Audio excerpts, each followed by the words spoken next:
My fiancé left me at the altar. Kahapon sana ay isa sa pinakamasayang araw ng buhay ko, pero naging pinakamasama. Hindi dumating ang aking fiancé sa seremonya, iniwan niya ako sa altar.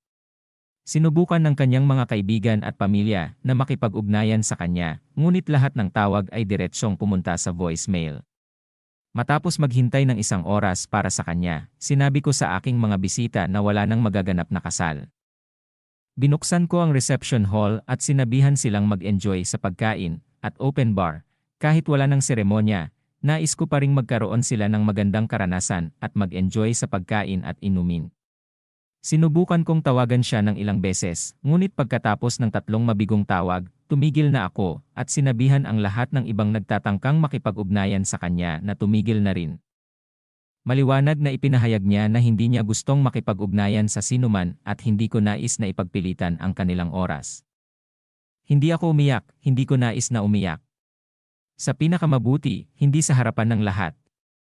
Lumapit sa akin ang kanyang ina at humingi ng paumanhin sa pamamagitan ng mga luha.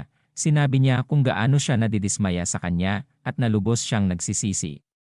Tumango lamang ako at kasama siya sa buong panahon.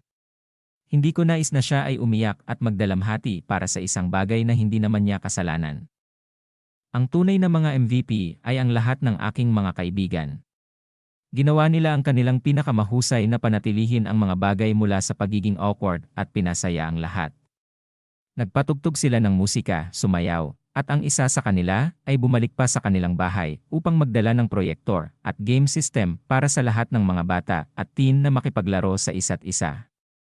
Natutuwa ako na kahit papaano, naligtas ang araw, ngunit pakiramdam ko pa rin ang pangit. Si Ethan, ang magiging bilas ko, ay nagbantay sa akin upang hindi ako masyadong magwala. Sinabi sa akin na magiging awkward kung gagawin ko yon, kaya ginawa ko ang lahat ng makakaya ko upang panatilihin ang lahat na masaya. Pagkatapos ng 11 ng gabi, sinabi ko sa lahat ng bumili ng regalo na ibalik ito at kunin ang kanilang pera, ngunit may ilan sa kanila ang tumanggi at pinabayaan akong itago ang mga regalo na kanilang binigay. Kaya ngayon, narito ako sa hotel na aming tinuluyan at ako ay nag-iisa. Ngayong umaga, mayroon akong ilang mga tawag na hindi nasagot mula sa aking fiancé at maraming mensahe na hindi ko pa nabubuksan.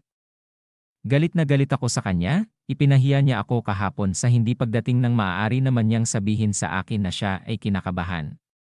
Nagpadala ako ng mensahe sa kanya mula sa aking kaibigan na nais kong iwanan niya ako mag-isa at kung magpakita siya sa kwarto ng hotel, tatawagan ko ang aking mga kapatid na paalisin siya.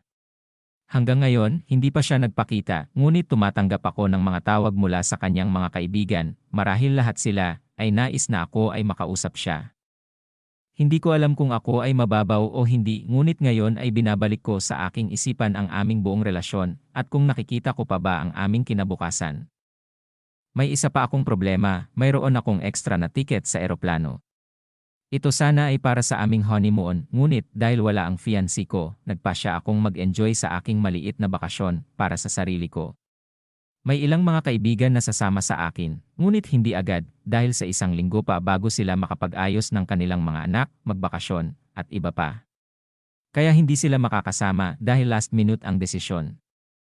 Sa totoo lang, gusto kong imbitahin si Ethan dahil hindi pa ako nakakapunta saan man sa aking buhay. Alam ko na siya ay naroon na at gusto ko siyang kasama upang ipakita sa amin ang mga dapat puntahan. Sinabi sa akin ni Ethan na sasama siya para sa akin, pero dapat ko ba siyang imbitahin? Tinanong ko ang ina ni Ethan at buo ang suporta niya, ngunit hindi ko pa rin alam kung magdudulot ito ng gulo. Ano ang iyong payo?